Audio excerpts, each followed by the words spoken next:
Assalamualaikum warahmatullahi wabarakatuh. Perkenalkan, nama saya Puji Fajriatinisa dengan NPM 235009160. Di sini saya akan mempresentasikan terkait dengan analisis subsistem agribisnis pada komoditas aren di Kabupaten Tasikmalaya. Tanaman aren dengan nama ilmiah Arenga pinnata merupakan komoditas serbaguna yang memiliki nilai ekonomis yang tinggi karena hampir seluruh bagian dari tanaman tersebut dapat diolah menjadi berbagai produk yang bernilai tambah. Nah, mulai dari air nira yang bisa diolah menjadi gula aren, gula semut, dan lain-lain. Kemudian ada buahnya yaitu kolang-kaling bisa diolah menjadi manisan. Kemudian tanamannya bisa dirubah menjadi sapu injuk. Dari batangnya itu bisa diolah menjadi tepung atau sagu dari aren. Nah, di Kabupaten Tasikmalaya ini komoditas aren memiliki potensi yang sangat tinggi, namun pemanfaatannya ini masih didominasi oleh pengolahan secara tradisional dan masih berfokus pada satu jenis produk atau peluang diversifikasinya itu belum maksimal gitu. Penelitian ini dilakukan dengan metode yang pertama yaitu pendekatan kuantitatif, yaitu melalui studi literatur dan wawancara dengan narasumber. Kebetulan tema ini sama dengan tema yang dilakukan saat penyuluhan pertanian yang kita lakukan di lapang kemarin. Yang kedua yaitu pengumpulan data dengan menggunakan data sekunder dari jurnal, buku, dan penelitian terdahulu. Yang ketiga melalui analisis data dengan meninjau laporan tentang pemanfaatan hasil pertanian komoditas aren di Kabupaten Tasikmalaya. Untuk melakukan analisis ini diperlukan beberapa suatu alat atau sistem. Pertama yaitu berupa rich picture. Nah, rich picture ini merupakan penggambaran situasi masalah dalam format kartun yang menggambarkan elemen struktur, proses, relasi, fakta, lokasi permasalahan, stakeholder, dan sistem analisis secara singkat. Untuk memahami sistem secara keseluruhan, rich picture ini dapat membantu memahami aliran informasi secara paralel dan menemukan struktur masalah. Nah, rich picture ini pertama kali ditemukan oleh Peter Checkland pada tahun 1981 dalam bukunya System Thinking System Practice. 3 komponen mayor dalam rich picture ini. Yang pertama ada elemen struktur, yaitu terkait dengan elemen-elemen yang berkontribusi dalam suatu sistem tersebut.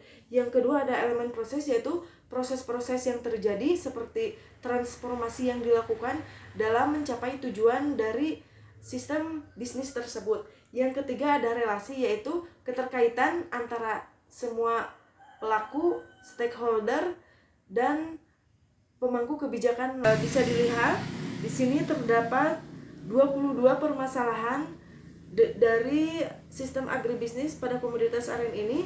Kebanyakan petani cenderung mengolah hasil panen dari aren ini secara tradisional.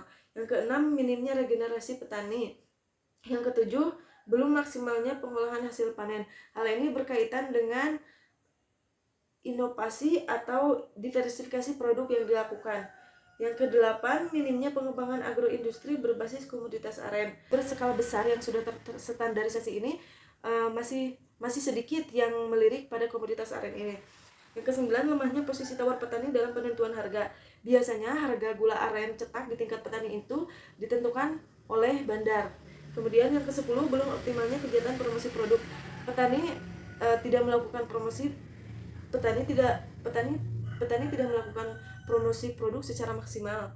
Yang ke-11, minimnya keterlibatan pemerintah daerah. Yang ke-12, minimnya keterlibatan pelaku bisnis. Yang ke-13, belum adanya keterlibatan lembaga pembiayaan.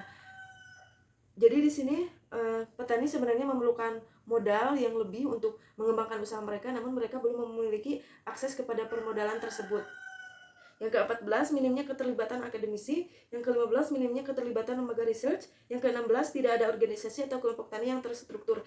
Jadi di Kabupaten Tasikmalaya ini, di beberapa daerah, terutama di kecamatan tempat tinggal saya, di Kecamatan Padakembang, beberapa petani aren atau penyedap aren itu kebanyakan bukan gabungan dari kelompok tani. Mereka hanya sebagai berjalan melakukan usaha sebagai individu gitu. Kemudian 17, lemahnya komunikasi antar petani. Ke-18, pemasaran masih bergantung kepada pihak lain. Jadi kebanyakan petani atau pengrajin gula aren ini hanya mengandalkan pemasaran kepada bandar gitu. Jadinya terkait pemasaran masih belum mandiri. Perubahan yang terjadi atau konversi dari input ke output. Jadinya perubahan dan perkembangan pada sistem inovasi agribisnis komoditas aren, kemudian akan meningkatkan harga jualnya juga, kemudian sebagai bentuk pengoptimalan hasil dari pemanfaatan sumber daya alam dari pohon aren gitu. Kemudian perluasan pasar. Demikian presentasi yang dapat saya sampaikan. Terima kasih atas perhatiannya. Wassalamualaikum warahmatullahi wabarakatuh.